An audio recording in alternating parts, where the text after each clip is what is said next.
Hello and welcome to study 24 HR. तो स्वागत है आप सभी का हमारे करंट अफेयर्स के सेशन में। ठीक है, जिसमें हम लोग डिस्कस करते हैं पूरे हफ्ते भर की जो खबरें होती हैं उनको। ठीक है, तो आज हम लोग वीकली करंट अफेयर्स में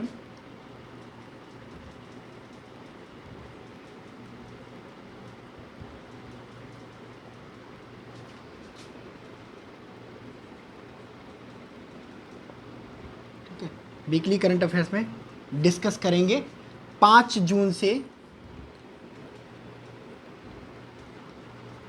13 जून तक का करंट अफेयर्स। ठीक है, अब 28 मई से 4 जून तक का हम लोग कर चुके हैं, है ना। तो अभी हमारा बस आगे का जो है 5 जून से 13 जून के बीच बचा हुआ है, तो उसको हम लोग डिस्कस करेंगे। ठीक है, तो चलिए हम लोग शुरू करते हैं। तो अभी हाल में एक कंट्री, एक यूरोपियन कंट्री रिसेशन में चला गया। रिसेशन मतलब मंदी। मंदी क्या होती है? कहते हैं ना कि कोई देश मंदी में चला गया, मंदी। इसको रिसेशन भी कहा जाता है, इंग्लिश में रिसेशन भी कहा जाता है। मंदी का मतलब, अगर हम ऑफिशियल लैंग्वेज की बात करें कि सरकार किस लैंग्वेज में डिफाइन करती है मंदी को, तो मंदी का मतलब होता है अगर किन्हीं 2 तिमाहियों में, ठीक है 3 महीनों में, है ना, 2 तिमाहियों में किसी देश की जो जीडीपी ग्रोथ है वो नेगेटिव रहती है। ठीक है, तब कहा जाता है कि भाई देश में आ गई मंदी। ठीक है, तो मंदी किसको कहते हैं? 2 तिमाहियों में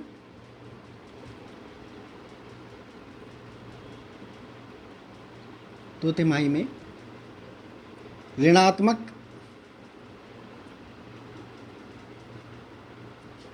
ठीक है, ठीक है, वृद्धि। ठीक है, देश की जो वृद्धि दर, देश का जो जीडीपी होता है, ग्रॉस डोमेस्टिक प्रोडक्ट, है ना, कि देश की इनकम कितनी है, ठीक है, देश कमा कितना रहा है, देश में प्रोडक्टिविटी कितनी हो रही है, अगर वो नेगेटिव चली जाए, है ना, नेगेटिव मालूम, जैसे मान लो किसी देश की इनकम 100 रुपये थी, ठीक है, और अगले महीने अगर वो 110 हो गई, 3 महीनों बाद 110 हो गई, तो इसका मतलब क्या हुआ? 10 रुपए की ग्रोथ हुई 3 महीनों में। ठीक है, और अगर उसी देश की वृद्धि दर अगले 3 महीने में क्या हुआ, 90 रुपए चली गई, तो क्या पता चला कि -10 रुपए का घाटा हो गया। ठीक है, जितनी थी उससे कम हो गई। ठीक है, तो इसको कहा जाता है मंदी। अच्छा, आम लोगों को कब लगता है? ये तो भाई सरकार की बातें हैं, सरकार कैलकुलेशन करती है और डाटा जारी करती है। आम आदमी को कब लगता है कि भाई आ गई है मंदी? ठीक है, तो आप लोग जैसे कैसे पहचानेंगे मंदी आ रही है? ठीक है, तो आम जनमानस के लिए, कॉमन मैन के लिए समझने के लिए ये चीज़ है मंदी, कि भाई जब कभी भी लोगों का रोजगार जाने लगे, ठीक है, प्राइवेट सेक्टर में लोगों को नौकरियों से निकाला जाने लगेगा, ठीक है, तब हम कहेंगे कि भाई आ गई मंदी। ठीक है, इसके अलावा रोजगार जाने के साथ साथ, ठीक है, आम भाषा में रोजगार क्या होने लगेगा? कम होने लगेगा, है ना। रोजगार अगर कम होने लगे और दुकानों पे बिक्री कम होने लगे, तो समझ लेना क्या आ गया है? मंदी। अगर ये दोनों चीज़ें एक साथ होने लगे तो समझ लेना मंदी आ गई है। ठीक है, तो इसी को कहा जाता है मंदी, सरकार की भाषा में 2 तिमाहियों में ऋणात्मक वृद्धि। ठीक है ना, जैसे 100 रुपये से 90 रुपये 3 महीने बाद, है ना, और इसके 3 महीने बाद और 70 रुपये घट जाए तो -20 रुपये। तो 2 तिमाहियों में अगर ये ना ऋणात्मक रहती है ना, तो कहा जाता है मंदी आ गई। और हमें आम जनमानस के लिए समझने के लिए, अगर रोजगार कम हो जाए, दुकानों में बिक्री कम हो जाए, तो बट ओबियस सी बात है मंदी या रिसेशन आ जाएगा। तो हाल ही में किस देश में मंदी या रिसेशन रिकॉर्ड किया गया? ठीक है, हाल ही में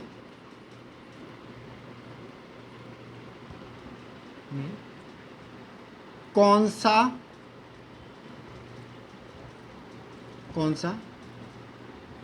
यूरोपीय देश मंदी की चपेट में आ गया?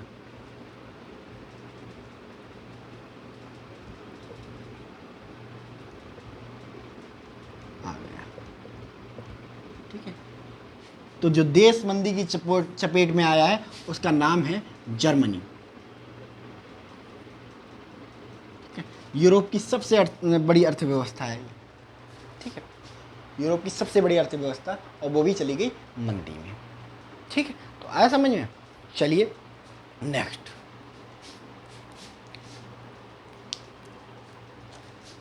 इसको रैप कर देते हैं।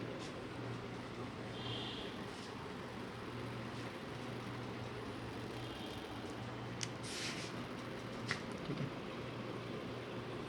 हाल ही में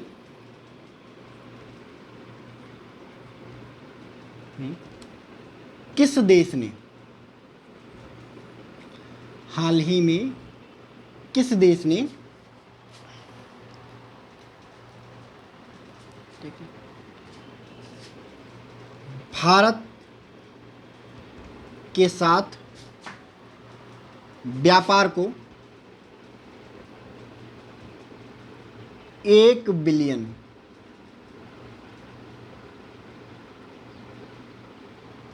यूरो तक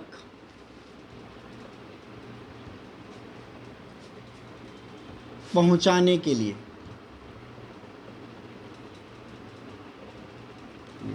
और कब तक, 2030 तक समझौता किया है।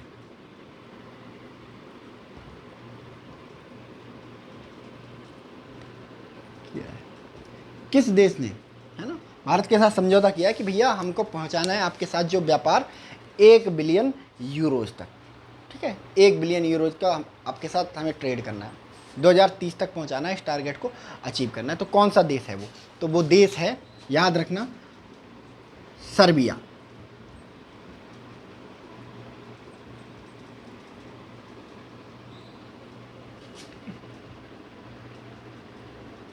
सर्बिया ने भारत के साथ समझौता किया है कि आपके साथ जो ट्रेड है, व्यापार है, वो 1 बिलियन डॉलर यूरो तक पहुंचा देंगे हम, कब तक, 2030 तक।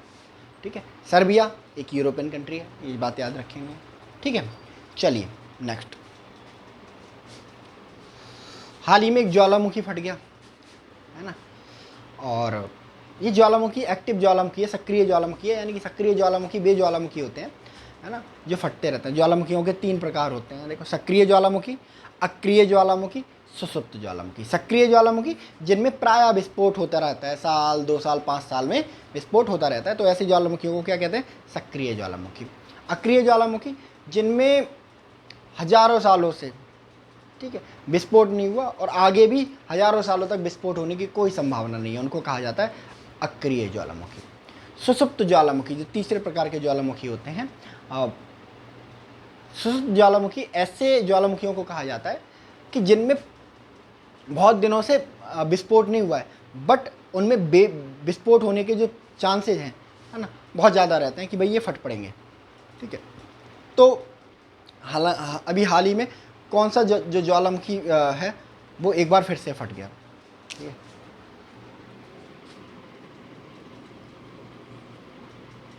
हाल ही में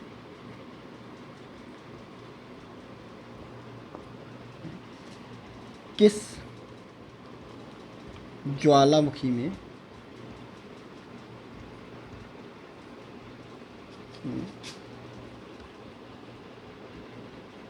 पुनः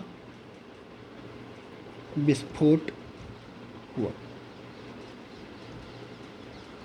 तो कौन सा है ये ज्वालामुखी? इस ज्वालामुखी का नाम है किलाउआ। ठीक है, इसको किलाविया भी बोलते हैं, है ना। किलाविया कहाँ पे है? ठीक है, हवाई द्वीप पर, हवाई द्वीप। और हवाई द्वीप कहाँ है? यूएसए में। ठीक है, यूएसए के हवाई द्वीप पर ये किलाविया नाम का ज्वालामुखी पाया जाता है। इसमें हाल ही में फिर से विस्फोट हो गया। ठीक है, चलो नेक्स्ट है कि भाई सागर समृद्धि। ये सागर समृद्धि क्या है? सागर समृद्धि मतलब सागर की समृद्धि कहीं सागर से रिलेटेड है ना। तो इसको मिनिस्ट्री ऑफ, ठीक है, पोर्ट शिपिंग एंड वाटरवेज ने शुरू किया है, और इसके थ्रू टारगेट है कि भाई जो समुद्र एरिया में, ठीक है, जो कोस्टल एरिया में तट एरिया में, समुद्र तट एरिया में जो भी वेस्ट है उसको वेल्थ में कन्वर्ट करना, यानी कि वेस्ट को प्रोडक्टिव चीज़ों में यूज करना। ठीक है, ये सागर समृद्धि का टारगेट है। ठीक है, तो चलिए लिख लेते हैं।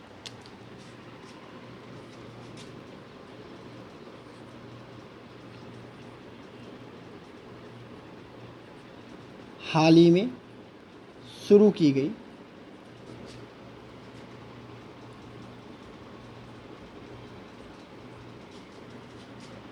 सागर समृद्धि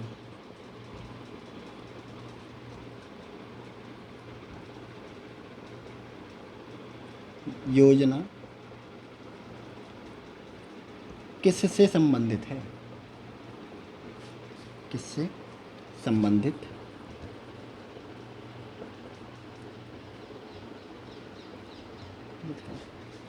ठीक है, तो इसका आंसर होगा तटीय व समुद्री कचरे से।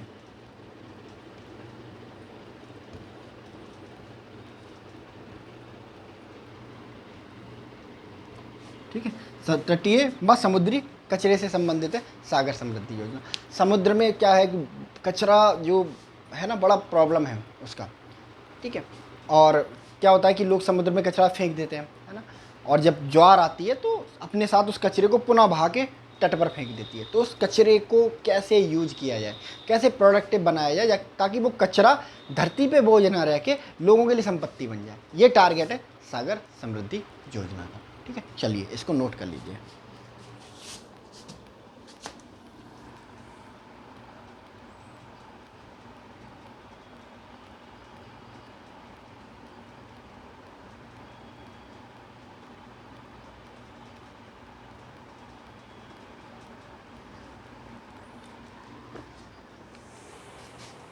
चलिए,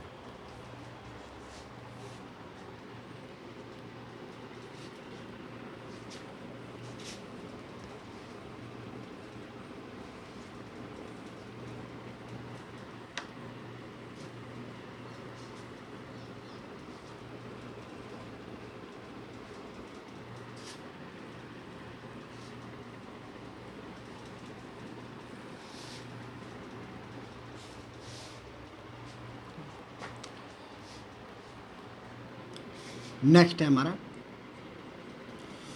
कि इंश्योरेंस के बारे में आपने सुना होगा, बीमा। ठीक है, तो बीमा और बीमा कंपनियों को कंट्रोल करने वाली एक संस्था है जिसका नाम है IRDA, IRDA, IRDA, insurance regulatory development authority. यानी कि जैसे बैंकों को कंट्रोल करने के लिए क्या है, RBI है। ठीक है, और वैसे ही इंश्योरेंस को कंट्रोल करने के लिए क्या है, IRDA है। ठीक है, नियम बनाती है ये, है ना, बीमा कंपनियों के लिए, बीमा से रिलेटेड। तो अभी हाल ही में IRDA ने कहा है कि भाई जो बीमा धारक हैं, जो अपना बीमा करवाते हैं, ठीक है, उनके बीमा को इंश्योरेंस को किससे लिंक किया जाए, आभा ID से लिंक किया जाए। ठीक है, आभा ID से लिंक मतलब ये क्या है, आयुष्मान भारत हेल्थ ID। आभा ID मतलब आयुष्मान, आभा ID ये बोलते हैं।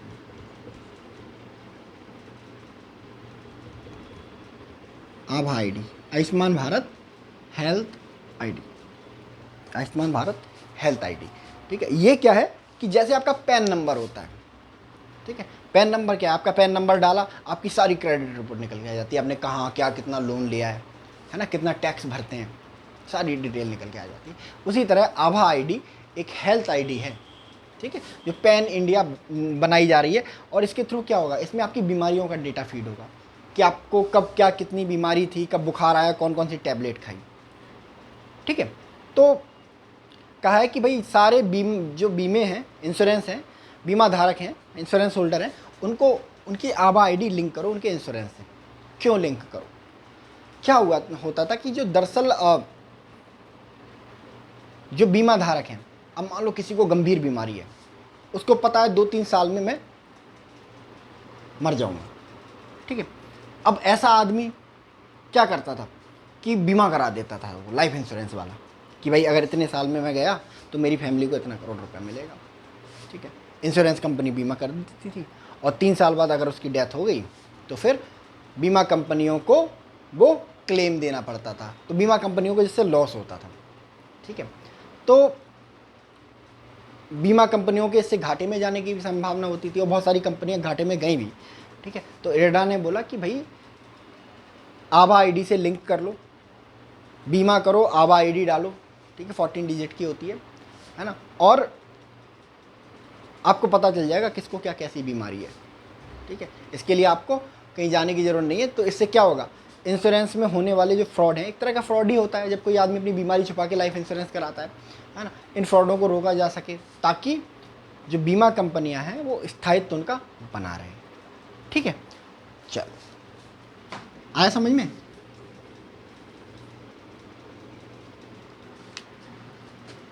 हाल ही में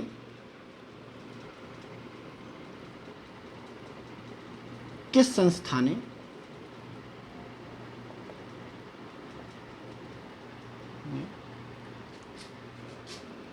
बीमा कंपनियों को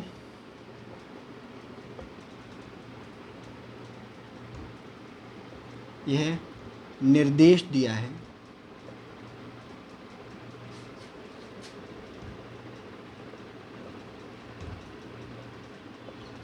कि वह अपने सभी बीमा धारकों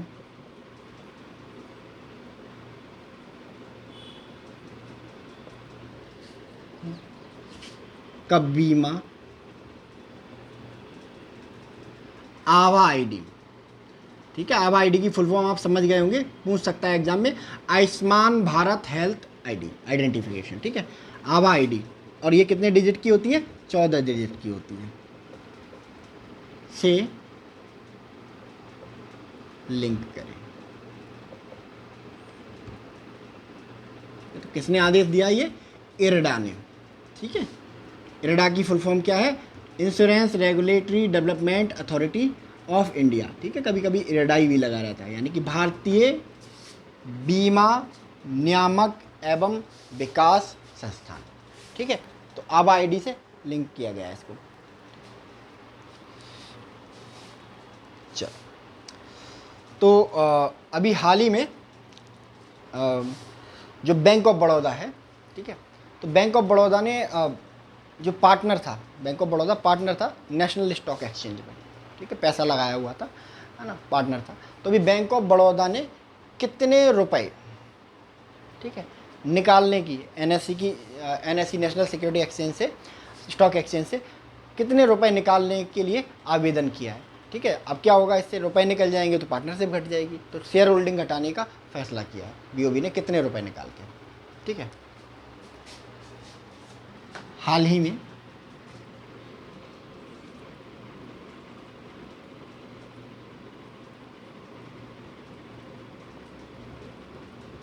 बैंक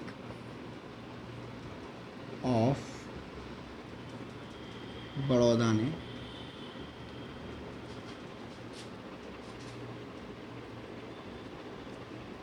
राष्ट्रीय स्टॉक एक्सचेंज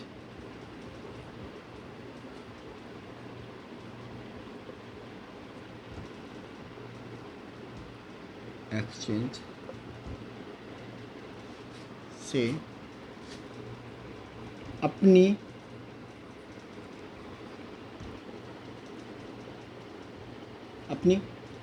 कितनी हिस्सेदारी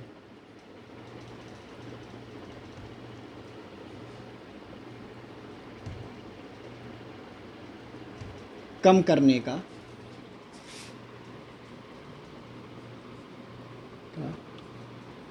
निर्णय लिया है।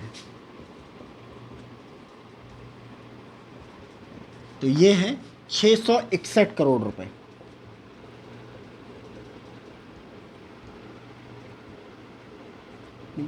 661 करोड़ रुपए बैंक ऑफ बड़ौदा निकालने वाला है राष्ट्रीय स्टॉक एक्सचेंज से। ठीक है, इस क्वेश्चन को इस तरह से भी पूछा जा सकता है कि हाल ही में किस बैंक ने राष्ट्रीय स्टॉक एक्सचेंज से 661 करोड़ रुपए, अपनी हिस्सेदारी के 661 करोड़ रुपए बाहर निकालने का निर्णय लिया है? तो आपका आंसर होगा बैंक ऑफ बड़ौदा। ठीक है, चलिए नेक्स्ट।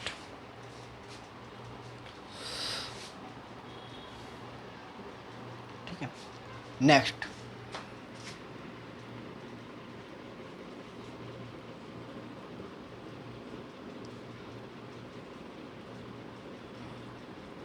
अंतर्दृष्टि।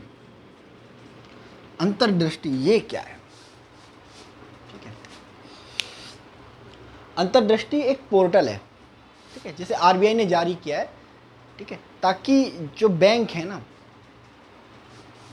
वो फाइनेंशियल इंक्लूजन कर सके। फाइनेंशियल इंक्लूजन मतलब वित्तीय समावेशन, ज़्यादा से ज़्यादा लोगों के अकाउंट खोलें। बैंक क्या करते हैं कि प्राइवेट बैंक में अगर आप जाओगे खाता खुलाने तो बहुत ज़्यादा अमाउंट मांगते हैं कि आपको 5,000 रुपये डिपॉजिट रखना पड़ेगा, 10,000 रुपये डिपॉजिट रखना पड़ेगा। ठीक है, तो जो एक आम आदमी है, मजदूर है, उसके लिए वहाँ खाता खुलाना मुश्किल हो जाता है, संभव नहीं हो पाता है ना, क्योंकि जितना पैसा वो वहाँ डालने की बात करता है, बैंक अकाउंट में बनाए रखने की बात करता है, इतने में तो उसके घर की अर्थव्यवस्था चलती है पूरे साल की, है ना, 1 महीने की या 2 महीने की या 6 महीने की नहीं, पूरे साल की अर्थव्यवस्था, पूरे साल का खर्चा चलता है। सरकारी बैंकों में अगर जाता है वही गरीब आदमी, तो सरकारी बैंक उसको बहुत ज़्यादा कागजी काम में उलझा देते हैं। ठीक है, जिससे क्या होता है, परेशान होकर वो कहता है ठीक है मैं तो नहीं जाता खाता खुलाने, अपना पैसा घर में रखते हैं। ठीक है, तो आरबीआई ने इसी चीज़ों पर नज़र रखने के लिए, ठीक है, अंतर्दृष्टि पोर्टल बनाया। उन्होंने कहा ये पोर्टल बनाया जा रहा है और सभी बैंकों को यहाँ दर्ज करना होगा कि उन्होंने कितने खाते खोले, और हर दिन करना होगा। ठीक है, अब इस पर आरबीआई की भी नज़र होगी, इस पोर्टल को आरबीआई भी देखेगा और आम जनता भी देखेगी। ठीक है, ताकि आरबीआई को पता चलते रहे कि कौन सा बैंक कितने खाते खोल रहा है, और अगर कोई बैंक कम खाते खोल रहा होगा तो उससे आरबीआई क्वेश्चन कर सके कि भाई आपके बैंक में खाते कम क्यों खोल रहे हैं। ठीक है, तो अंतर्दृष्टि पोर्टल का लक्ष्य है। ठीक है, तो अंतर्दृष्टि क्या है?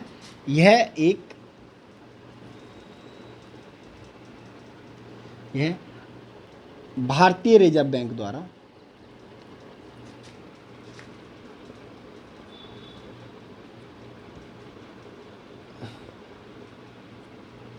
आरबीआई द्वारा संचालित, भारतीय रिजर्व बैंक द्वारा संचालित, ठीक है, ऑनलाइन पोर्टल है।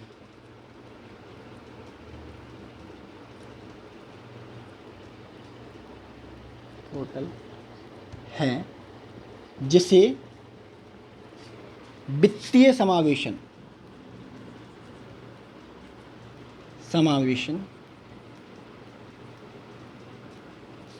को बढ़ावा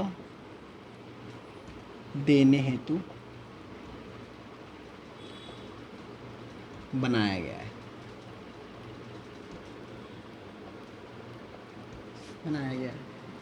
ठीक है, ठीक है, तो आपको याद रखना है रिजर्व बैंक द्वारा बनाया गया है। ठीक है, आरबीआई द्वारा, ठीक है, आरबीआई द्वारा बनाया गया। ठीक है, चलिए इसको आप नोट कर लीजिए।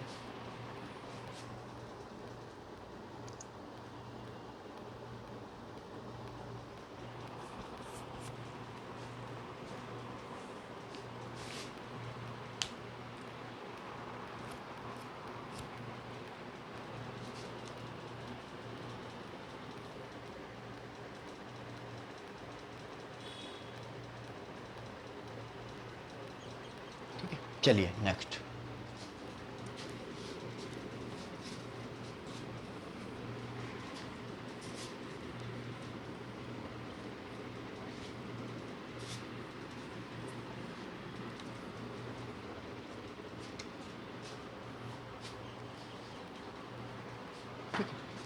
तो यूपीआई के बारे में आप सबने सुना होगा।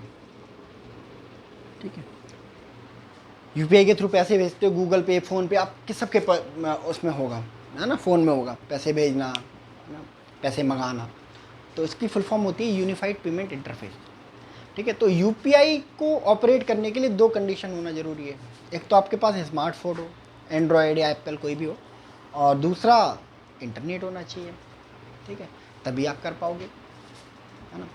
यूपीआई का सिस्टम क्या है, ऑनलाइन तो पहले जो पैसे हैं पहले भी ऑनलाइन भेजे जा सकते थे, बट यूपीआई क्या था, उसने उस टाइम को रिड्यूज कर दिया, एफर्ट को रिड्यूज कर दिया। पहले ऑनलाइन पैसे भेजने के लिए क्या करना होता था कि भाई खाता नंबर डालो, बैंक अकाउंट होल्डर का नंबर डालो, है ना, आईएफएससी कोड डालो, तब आता था। यूपीआई में क्या होता है, एक यूपीआई आईडी या मोबाइल नंबर डालो और पैसा एक अकाउंट से दूसरे अकाउंट में ट्रांसफ़र, ठीक है ना। तो इसके लिए किसी ना तो बैंक जाने की ज़रूरत है, ना एटीएम कार्ड की ज़रूरत है, किसी चीज़ की ज़रूरत नहीं है। अब क्या होता है कि इस यूपीआई फैसिलिटी को एक बैंक जो है एक्सपेंड करने जा रहा है, ठीक है। बैंक की अप्रोच ये है कि भाई कुछ लोग बाहर जाते हैं, है ना, और उन्होंने देखा कि वॉलेट भूल गए जिसमें एटीएम होता है और कैश नहीं है उनके पास, है ना, अर्जेंटली उनको पैसा निकालना है। तो ऐसे लोगों की प्रॉब्लम को सॉल्व करने के लिए यूपीआई को लाया जा रहा है एटीएम मशीन पे, ठीक है। अगर आदमी के पास, किसी पर्सन के पास एटीएम कार्ड नहीं भी है तो वो सेम फंक्शनिंग जो अपने मोबाइल में करता है वो एटीएम मशीन में जाके कर सकता है। अपना यूपीआई आईडी डालेगा, ठीक है, पैसा निकालेगा, अमाउंट डालेगा कि भाई इतना अमाउंट निकालना है और वो अमाउंट उसका एटीएम से निकल आएगा, ठीक है। तो ऐसा करने वाला वो पहला बैंक बनने जा रहा है, ठीक है। तो कौन सा बैंक है वो? हाल ही में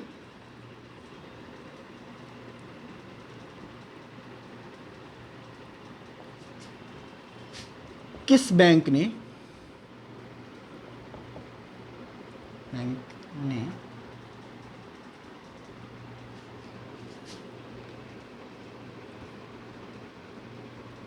यूपीआई के माध्यम से आई के माध्यम से एटीएम से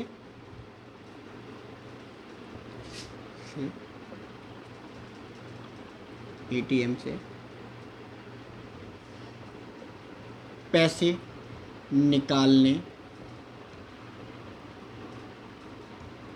की सुविधा की शुरुआत की है।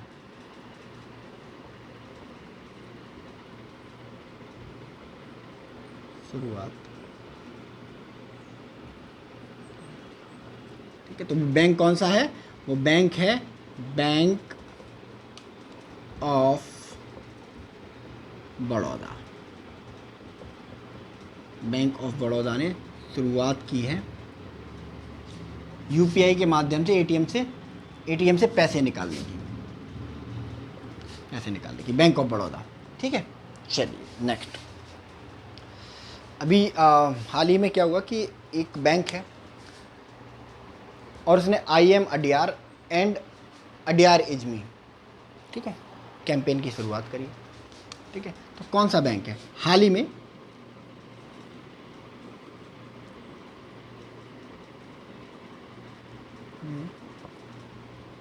किस बैंक ने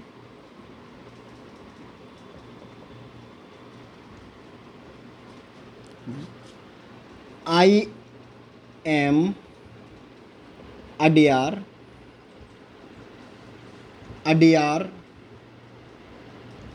इज मी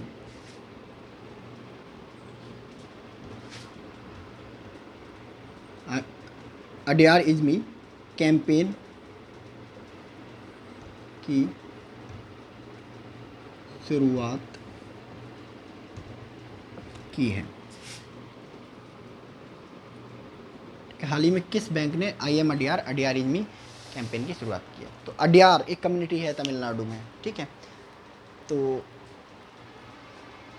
इस कम्युनिटी को थैंक करने के लिए, है ना, एक स्वीट जेस्चर दिखाते हुए, है ना, एक अच्छा संवाद दिखाते हुए उस बैंक ने इस कैंपेन को शुरू किया। तो इस बैंक का नाम है द फेडरल बैंक, ठीक है, फेडरल बैंक।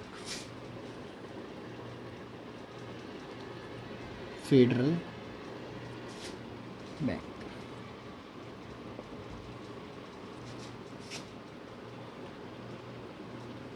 बैंक, ठीक है, फेडरल बैंक। चलो नेक्स्ट, ठीक है। अभी हाल ही में एक नई लाइफ इंश्योरेंस कंपनी मार्केट में आई है, ठीक है। इरडा ने एक नई कंपनी को जो जीवन बीमा बेचने का लाइसेंस जो है प्रदान किया और उसे कहा कि आप अपने ऑपरेशन शुरू कर सकते हैं। तो कंपनी का किस कंपनी को ये लाइसेंस दिया गया है कि भाई वो बेचे जीवन बीमा, ठीक है। तो हाल ही में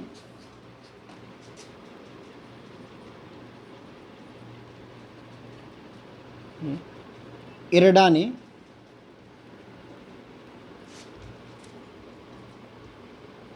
किस कंपनी को जीवन बीमा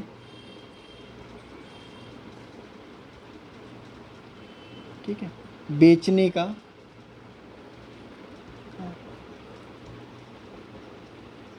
लाइसेंस दिया है, ठीक है। और ये है गो डिजिट लाइफ इंश्योरेंस कंपनी।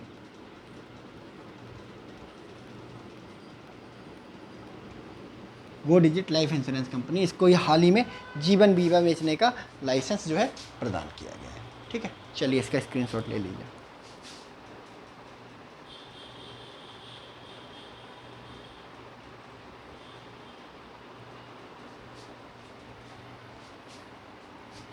चलिए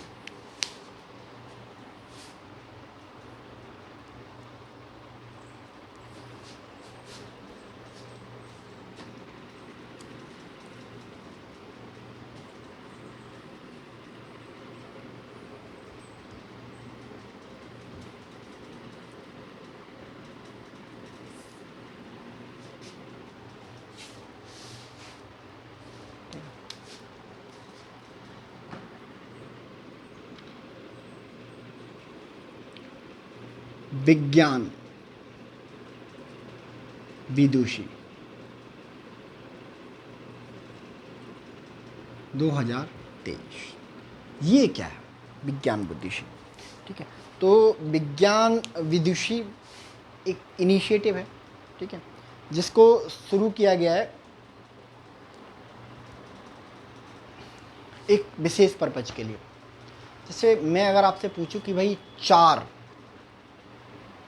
भारतीय वैज्ञानिकों के, महान वैज्ञानिकों के नाम बताओ, आप फटाक से गिना दोगे कि APJ अब्दुल कलाम हो गए, विक्रम साराभाई हो गए, होमी जहांगीर बाबा हो गए, ठीक है ना, और हरगोविंद खुराना हो गए, चंद्रशेखर वेंकट रमन हो गए, आप बहुत सारे नाम गिना दोगे।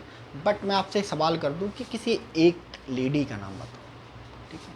आप शायद नहीं बता पाओगे एक लेडी का नाम जो वैज्ञानिक रही है, ठीक है।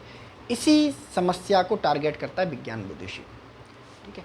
क्योंकि जो महिलाएं हैं, है ना, उनके लिए स्टीरियोटाइप शुरू में बना दिया गया कि घर में रहो, काम करो, ठीक है, पढ़ लिख के क्या करोगी, ठीक है। तो जिस वजह से वो बहुत पिछड़ गई साइंस के इसमें। मॉडर्निटी आई, जब थोड़ा हम आधुनिक हुए, और तो हमने कुछ जो लिमिटेड काम है वो डिसाइड कर दिए महिलाओं के लिए कि महिलाओं को रिसेप्शन पे बैठना चाहिए, महिलाओं को कॉल सेंटर में रहना चाहिए, उनकी आवाज़ अच्छी होती है, ग्राहक को बहुत जल्दी कन्विंस कर लेंगी, ठीक है। तो हमने कुछ सर्टेन एरियाज तक, महिला को HR बना दो, ठीक है, रिक्रूटमेंट बहुत अच्छी करेगी, नेगोशिएशन बहुत अच्छी करेगी, है ना। तो हमने महिला को, औरतों को, बच्चियों को हमने कुछ निश्चित दायरों में बांध दिया कि ये जॉब है, ठीक है। जिस वजह से साइंस में, विज्ञान के क्षेत्र में क्या हुई, महिलाएं जो थी पिछड़ गई, ठीक है। इस वजह से क्या है, भारत में महिला वैज्ञानिकों की बहुत ज़्यादा कमी है, ठीक है। तो विज्ञान विदुषी इसी समस्या को टारगेट करता है, ठीक है। विज्ञान विदुषी एक ऐसा इनिशिएटिव है जो शुरू किया गया है विज्ञान में महिलाओं की भागीदारी बढ़ाने के लिए, ठीक है। और हर साल एक कॉन्फ्रेंस आयोजित की जाती है इस पर, ठीक है, जिसमें बच्चियों को, ग्रेजुएशन करने वाली, 12th करने वाली बच्चियों को बुलाया जाता है और उन्हें बताया जाता है कि भाई देखो साइंस आप लोगे तो आप ये कर सकते हो जीवन में, है ना। तो इस बार ये जो विज्ञान विदुषी है, Homi Jehangir Bhabha centre for science education Mumbai में आयोजित किया गया, ठीक है।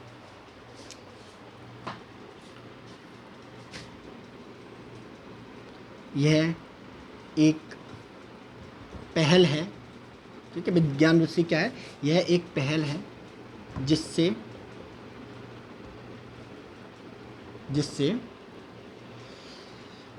विज्ञान के क्षेत्र में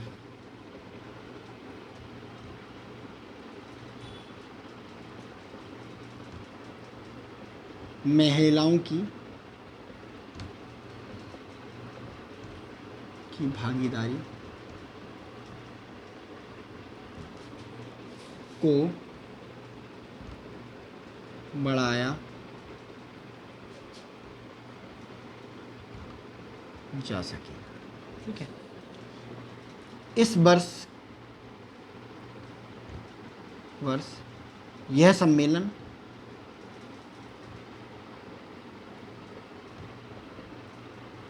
ठीक है Homi Jahangir Bhabha centre for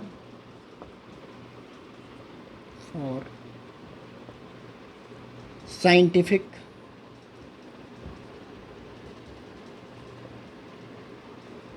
education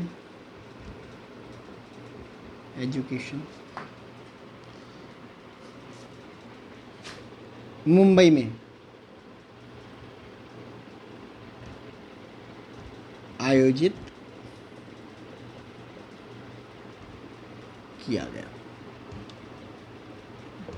centre for scientific education Mumbai में इस साल ये आयोजित किया गया। ठीक है। चलिए नेक्स्ट।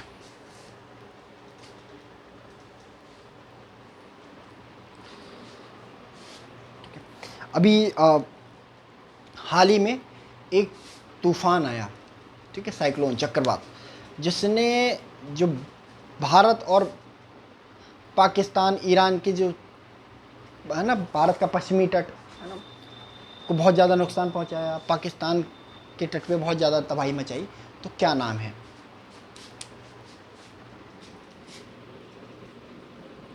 हाल ही में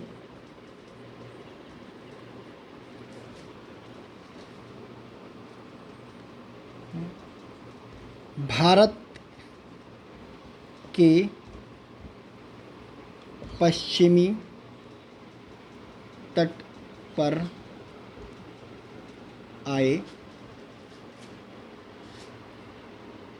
आया चक्रवात है।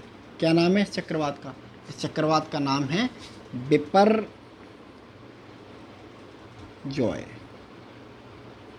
ठीक है। बिपरजॉय नाम का जो चक्रवात है वो क्या आया? भारत के पश्चिमी तट पर आया। ठीक है। और बिपरजॉय जो था, इसने बहुत तबाही मचाई है भारत के पश्चिमी तट पर। बहुत पूरे नॉर्थ इंडिया में, पूरे उत्तरी भारत में इसकी वजह से बहुत ज़ोरदार बारिश हुई है ना। पाकिस्तान में बहुत सारे लोग जो तटीय किनारों पे हैं, चूँकि हमारे यहाँ अवेयरनेस बहुत ज़्यादा है, टेक्नोलॉजी बहुत ज़्यादा है ना, तो हमें पता चल जाता है। पता खैर इनको भी चल जाता है, बट हम लोग प्रिकॉशन मेजर ऐसे लेते हैं कि हमारे यहाँ जान माल का नुकसान बहुत ज़्यादा नहीं होता है। हमको जो समुद्र तट होता है वहाँ से लोगों को हटा देते हैं, है ना, और हम समुद्र के किनारे ऐसी कोई संपत्तियाँ नहीं बनाते जिससे बहुत ज़्यादा नुकसान हो जाए, है ना।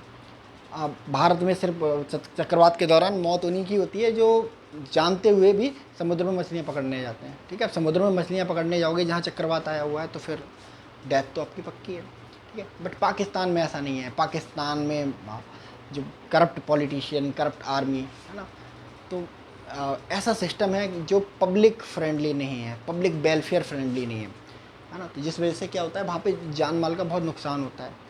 भारत में जो है अरब सागर में वैसे तो बहुत कम तूफ़ान आते हैं, बट जब भी तूफ़ान आते हैं पाकिस्तान में हमेशा नुकसान होता है।